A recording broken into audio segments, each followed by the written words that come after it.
രാത്രി ആകാശത്തേക്ക് നോക്കുമ്പോൾ ഏകദേശം 2000-ഓളം നക്ഷത്രങ്ങൾ കാണാം. അത് നമ്മുടെ ഗാലക്സിയുടെ വളരെ ചെറിയൊരു അംശം മാത്രമേ ആവുന്നുള്ളൂ. നമ്മുടെ ഗാലക്സിയായ മിൽക്കി വേയിൽ സൂര്യനെ പോലെ കോടാനുകോടി നക്ഷത്രങ്ങളും ചിലതിൽ അവയെ ചുറ്റുന്ന ഗ്രഹങ്ങളുമുണ്ട്. അങ്ങനെയെങ്കിൽ ഒട്ടുമിക്ക സോളാർ സിസ്റ്റത്തിലും നമ്മുടെ ഭൂമിയെപ്പോലെ പെർഫെക്റ്റ് സോണിൽ നിൽക്കുന്ന ഗ്രഹങ്ങളും ഉണ്ടാവില്ലേ? അവിടെ ജീവനുണ്ടാകാം. അവർക്കും പരിണാമം സംഭവിച്ചിട്ടുണ്ടാകാം. അവരും ബുദ്ധിപരമായി വികസിച്ചിട്ടുണ്ടാവാം. ഒരുപാട് ഗാലക്സികളിൽ ഒന്ന് മാത്രമാണ് നമ്മുടെ മിൽക്കി വേ എന്നുകൂടി ഓർക്കുക. ചിന്തിക്കാൻ പോലും കഴിയാത്തത്ര വിശാലമായ പ്രപഞ്ചത്തിൽ നിന്നും എവിടെന്നെങ്കിലും ഏലിയൻസ് നമ്മുടെ ഭൂമിയിലേക്ക് വന്നാൽ എങ്ങനെയായിരിക്കും?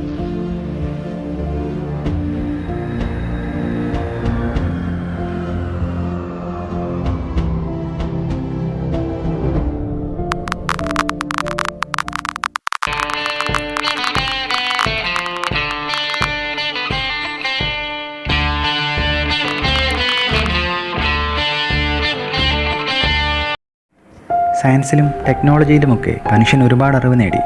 പക്ഷേ നമ്മുടെ ഉപഗ്രഹമായ ചന്ദ്രനിലേക്ക് വരെ മാത്രമേ ഈ കാലം കൊണ്ട് മനുഷ്യന് എത്തിപ്പെടാൻ കഴിഞ്ഞിട്ടുള്ളൂ. എന്നെങ്കിലും നമുക്ക് പ്രകാശവേഗത്തിൽ, അതായത് സെക്കൻഡിൽ ഏകദേശം 3 ലക്ഷം കിലോമീറ്റർ വേഗത്തിൽ സഞ്ചരിക്കാൻ കഴിഞ്ഞാൽ സൂര്യനിലേക്ക് എത്താൻ വെറും 8 മിനിറ്റ് മതിയാകും. എന്നാൽ പോലും സൂര്യനോട് ഏറ്റവും അടുത്തുള്ള സോളാർ സിസ്റ്റത്തിലെത്താൻ ഏകദേശം 4.5 വർഷം വേണ്ടിവരും. സ്റ്റീഫൻ ഹോക്കിൻ പറഞ്ഞത്, ഏലിയൻസ് ഇത്രയും ദൂരം സഞ്ചരിച്ച് നമ്മുടെ ഭൂമിയിൽ വരികയാണെങ്കിൽ അവർ മനുഷ്യരെക്കാൾ ടെക്നോളജിപരമായും മറ്റും ലക്ഷക്കണക്കിന് വർഷങ്ങൾ മുന്നിലായിരിക്കും. അവരുടെ ഇൻ്റലിജൻസും ടെക്നോളജിയും ഒക്കെ നമുക്ക് ചിന്തിക്കാൻ കഴിയുന്നതിനും അപ്പുറമായിരിക്കാം. അങ്ങനെയുള്ളവർ മനുഷ്യരെ വെറും നിസ്സാരരായിരിക്കും നോക്കിക്കാണുക. കൊളംബസിൻ്റെ യാത്രയാണ് അദ്ദേഹം ഇതിനോട് ഉപമിച്ചത്. കൊളംബസ് അമേരിക്ക കണ്ടതിന് ശേഷം അവിടെ ഉണ്ടായിരുന്ന ആദിമ അമേരിക്കയുടെ വംശം തന്നെ തുടച്ചു നീക്കപ്പെട്ടു. അന്യഗ്രഹ ജീവികൾ മനുഷ്യവർഗത്തിന് ഭീഷണിയാവുമെന്ന് അദ്ദേഹം ഭയപ്പെട്ടിരുന്നു.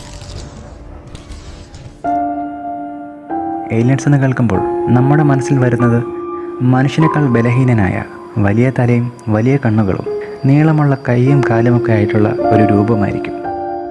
പക്ഷെ നാം സങ്കല്പിക്കുന്ന രൂപം ആയിരിക്കുമോ അവയ്ക്ക്? എന്തൊക്കെയായിരിക്കാം അവരുടെ കഴിവുകൾ? അവർക്ക് പേടകമില്ലാതെ സഞ്ചരിക്കാനും രൂപം മാറാനും അദൃശ്യനാകാനും തുടങ്ങി അമാനുഷികമായ പല കഴിവുകളും ഉണ്ടാകാം. അവർ ഇവിടെ വന്നാൽ നമുക്കൊരിക്കലും അവരെ കൈകാര്യം ചെയ്യാൻ കഴിയില്ല. മനുഷ്യനേക്കാൾ വികാസം പ്രാപിച്ച അവർ മനുഷ്യനെ അടിമകളാക്കുകയും പ്രപഞ്ചത്തെ മൊത്തം കീഴടക്കുകയും ചെയ്യാം. ഒരുപക്ഷെ നമുക്കറിയാൻ കഴിയാത്ത രീതിയിൽ അവർ നമ്മളെ നിരീക്ഷിക്കുകയായിരിക്കാം.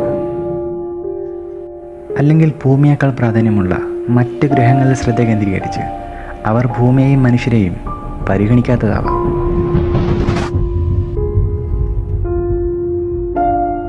ഭയത്തോടെ കണ്ടിരുന്ന എന്തിനേയും മനുഷ്യൻ ആരാധിച്ചിരുന്നതായി പല ഗുഹാചിത്രങ്ങളിൽ നിന്നുമൊക്കെ നമുക്ക് മനസ്സിലാക്കാം. ചിലപ്പോൾ ആദിമകാലത്ത് അവർ ഭൂമിയിൽ വന്നിട്ടുണ്ടെങ്കിൽ പുരാണങ്ങളിലും മറ്റുമൊക്കെ നാം ദൈവമായി പറയുന്നത് അവരെക്കുറിച്ചായിരിക്കുമോ?